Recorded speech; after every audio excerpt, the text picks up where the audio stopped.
دوسری شادی کرنا بالکل جائز ہے، کوئی اس میں دو رائے نہیں، اگر کوئی حق ادا کر سکتا تو کرے، لیکن نبی پاک علیہ السلام نے سیدہ خدیجہ الکبریٰ کی موجودگی میں دوسرا نکاح نہیں کیا۔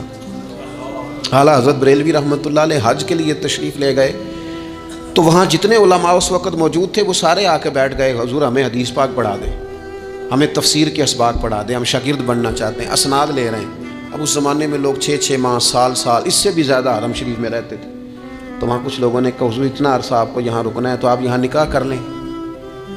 فرمانے لگے دوسری شادی جائز بھی ہے اور میں اس کی طاقت بھی رکھتا ہوں،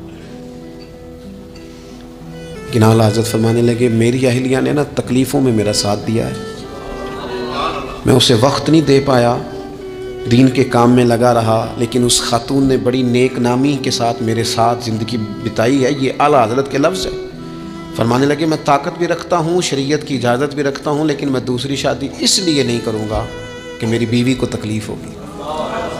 لیکن یہاں جناب حالات بدلے نہیں تو عنوان بدلا نہیں۔ میں نے کہا ہے کہ ناجائز نہیں کہہ رہا میں اس کو کسی مقام پر بھی، لیکن کچھ چیزیں ایسی ہیں جس کو آگے بڑھ کر ہم سیرت اور سوانے سے لے سکتے ہیں۔ سیدہ خدیجہ الکبریٰ رضی اللہ تعالیٰ عنہا نے حضور سید عالم علیہ السلام کے ساتھ وہ وقت گزارا تھا جو اسلام پر غربت کا وقت تھا، جو کفار کی اذیتیں برداشت کرنے کا وقت تھا، جس وقت معاذ اللہ کمر مبارک پر اونٹ کی اوجڑیاں رکھی جاتی تھی، راستے میں کانٹے بچھائے جاتے تھے، پتھر برسائے جاتے تھے۔ اس موقع پر سیدہ پاک حضور کی بارگاہ عالی مرتبت میں رہی۔ حضور کی ہر زوجہ کی کیا شان ہے۔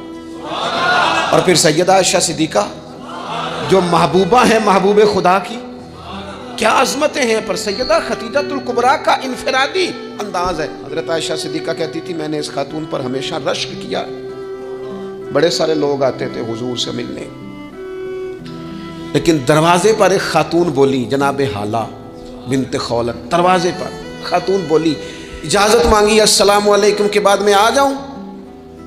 تو سیدہ عائشہ صدیقہ فرماتی ہے محبوب نے جھٹ سے چہرہ مبارک اٹھایا، فرمایا یہ تو حالہ کی آواز ہے، یہ تو ختیجہ کی بہن ہے، یہ دیکھو کتنی آواز ملتی ہے، تو ختیجہ کی بہن ہے، حالہ کی، جلدی سے بلاؤ۔ وہ آ گئی، بیٹھی، چلی گئی۔ میں نے عرض کی حضور اللہ تعالیٰ نے آپ کو بڑی بہتر ازواج دی ہیں، پر اس خاتون کا بڑا ذکر کرتے ہیں۔ تو سیدہ کہتی ہیں دیکھتے دیکھتے ہی حضور کے آنسو چھلکے، دیکھتے دیکھتے ہی رخساروں سے وہ نور بھری لڑی مبارک داڑھی کے قریب آنے لگی۔ ابو فرمانے لگے جب لوگوں نے میرا حوصلہ توڑا تو عائشہ خدیجہ نے مجھے حوصلہ دیا، کہا لوگوں نے میرا انکار کیا، وہ مجھ پر ایمان لائیں، لوگوں نے مجھے جھٹلایا، انہوں نے میری تصدیق کی، اور پھر کہا اللہ نے مجھے جو اولاد دی وہ بھی خدیجہ الکبریٰ کے بدن سے دی۔